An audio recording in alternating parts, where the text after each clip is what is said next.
Hello, hello, and welcome to day 3 of this Thriving Musician Challenge, a little 3-day mini workshop where we're going to walk through really what it takes to be thriving in the 21st century and how to do that creatively, passionately, and profitably. So I'm going to jump on screen and just do a quick review. I'll ask for your input. What do you want more of, what you want less of? And if it's okay with you, I have an invitation for 2 different paths if you want to continue the conversation around this. But first, let me just share the old handy screen here. So hopefully you'll see our notes from day 1 and 2. We talked about what it looks like to prepare powerfully, to move yourself from interesting to inspiring, right? We talked about what it takes to not only model that thriving musician self, but to go out in the marketplace and to perform that way, how you help other people with your offers, making them more valuable, how you hype, how you know how to really talk about and communicate the value of what you do, moving yourself from not just creating to collaborating and being competitive in the marketplace as a team, right? Whether that team is you and your students, you and your colleagues, you and your ensemble, you and your potential partners, right? So business partners, creative partners, that's all involved in pivoting into this next phase, right?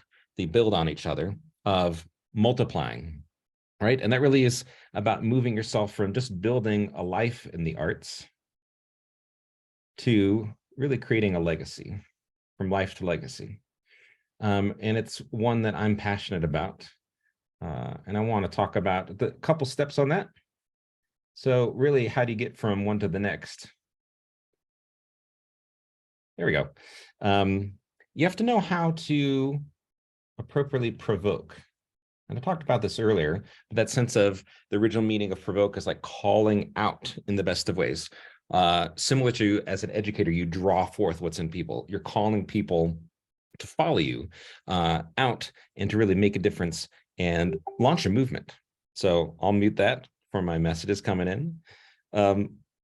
But I want to look at the 3 sort of sub-steps of this phase. And if you're watching this live, just leave a comment live, or if you're watching this on the replay, #replay. I'm going to talk about 3 things inside of this. So you got to learn how to network, right? Sometimes it's a dirty word, but I think it's a fun word. I think it's a fun way to be the trusted hub of your scene, and to not only ask people, but to be able to give and receive in return, and to look for ways to connect other people to each other. Because when you're that trusted source, people are going to come to you and want to work with you. How do you know how to, once you've built that team, if I can spell, how do you nurture them, right? How do you pour into the people you're called to lead? Whether, again, that's people in your studio, people if you've hired people and you're managing folks, how do you nurture and enable them to be the leader you've become and grow and launch their own movements, right? And last but not least, how do you help people navigate the future, right? No one has a crystal ball, but the more skill you have really being adaptable and flexible and nimble, the more you can, and you're deeply listening to what's happening, not just in your circle, but in the culture and in the industry, the more you can anticipate some possible threats and opportunities that are coming up and help people navigate what's often a very vague and uncertain, a very complex and ambiguous future. So that's the parts of that. And I want to, again, invite you to assess yourself. Where are you at on that sort of third and, for me, the ultimate phase of multiplying your efforts?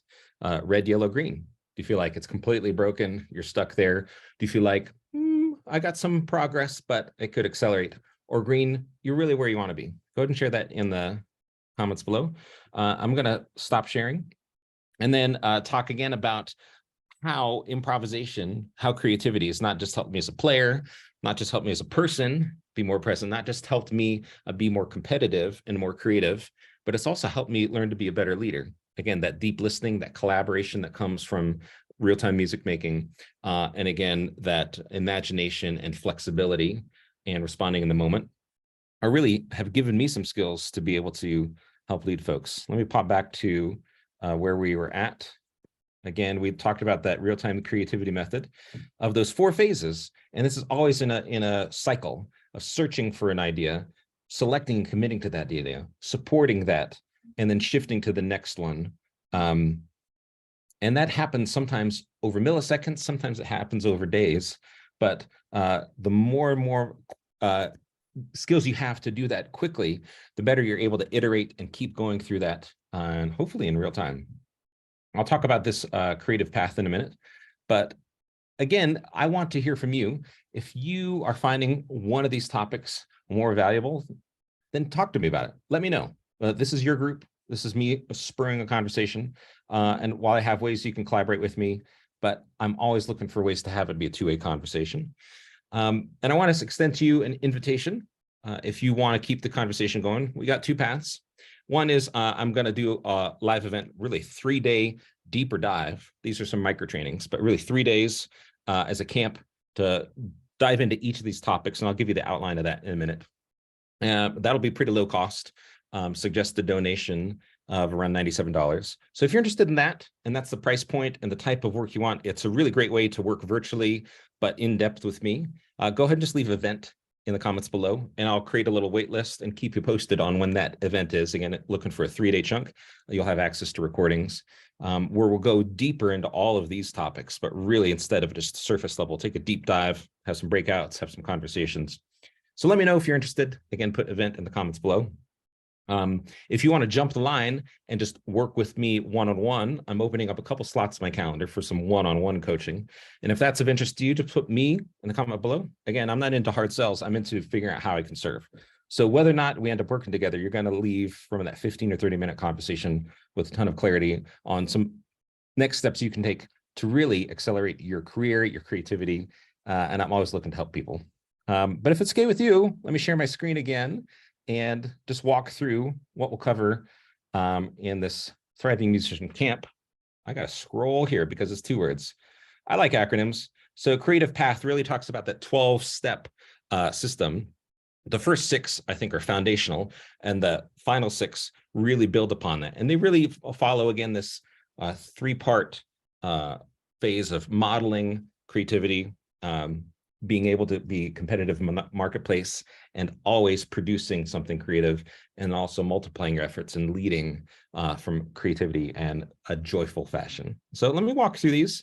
And again, if you've got some thoughts or feedback, I'm always looking forward to hearing from you. So let me first walk through what I mean by each of these. And this comes from some study that I've been engaged in on really how to apply your passion to making a profit and making a difference, making an impact. We're going to walk through these first 4 are really about how you model and you go from merely being interesting to inspiring and leading from what you live. So these first 4 here are learning how to craft your career, right? We'll do that qualitatively and quantitatively with some hard financial numbers and also some more free-flowing journaling. But whether you're just stepping into a new phase or making a new pivot, that's a good chance to really evaluate your situation and determine where you want to go.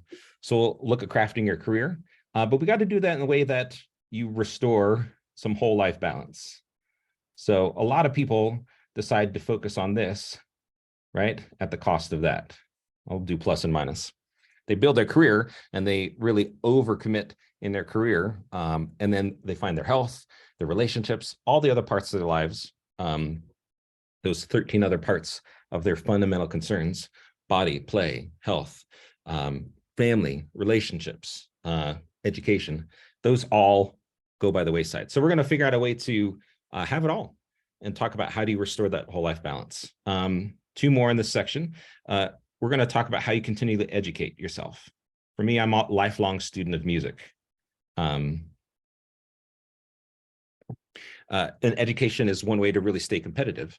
So that sense of curiosity and openness and continually being willing to be a beginner. Sometimes the more advanced and professional we are, the easier it is to forget what it's like to really step into, be vulnerable and learn and open up. So we're going to talk about some best practices there. Last but not least in this section, we're going to figure out how to amplify your methods. What do I mean by that? Rather than doing one thing and trying to recreate the wheel every time you do it, we're going to look how to build your power, build your capacity. One great example is with one coaching client I have, we're talking and meeting and connecting weekly, but I'm taking a transcription of all of the things I say on those calls and then gathering that together and looking to create some materials out of that. So rather than share something and think that was nice, what did I say? I'm going to amplify my abilities to take those ideas and then fold them back in and really sort of bootstrap my process of being an even better coach to people. So we'll look at how to do that. And again, these are in that category of learning how to model. So I'll pause again here, just check in.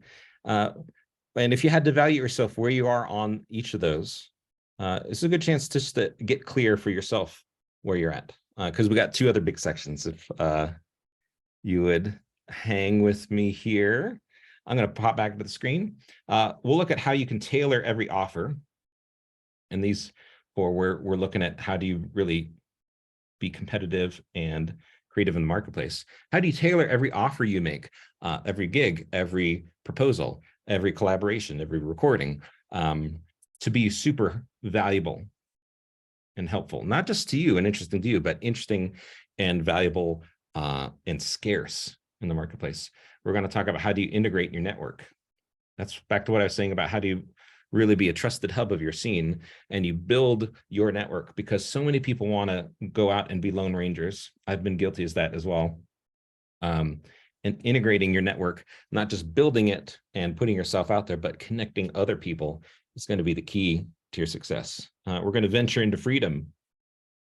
So that freedom is looking at where are those ways you can outsource, delegate, and start to really build your team, whether it's hiring someone to clean your house once a month, whether it's looking to collaborate and have somebody help you with some transcribing, whatever it is, we're going to look at how to do that. And last but not least, you're going to expand your accomplishments. So what are those things you want to really build that you'll be known for? What is that book or microbook or training or recording or live stream you want to start? Because that's what's going to help you stand out. And last but not least, this is where it gets really juicy. This is where we talk about multiplying. And again, this is over a 3-day deep dive workshop. We're looking at how you can personify your brand, right? To become that person who's identified as trustworthy and valuable, someone who's an authority, a leader, someone who has a sense of dignity. And you've got to be able to step into that.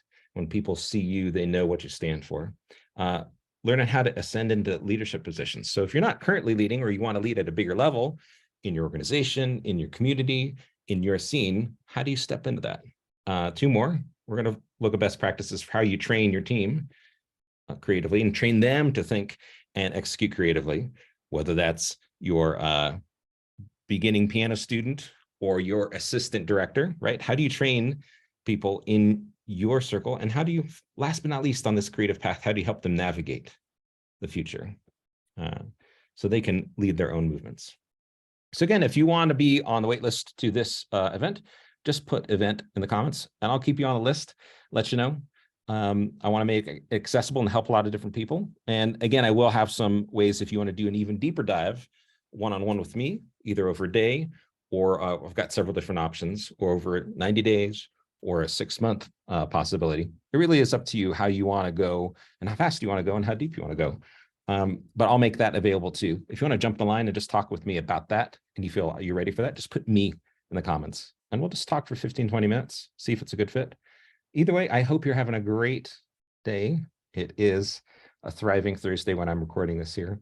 And I'm so glad to have you all in here. Please continue to invite people who you think would find value out of this. And again, let me know what you want to hear more of, and we'll make this your group. Thanks so much.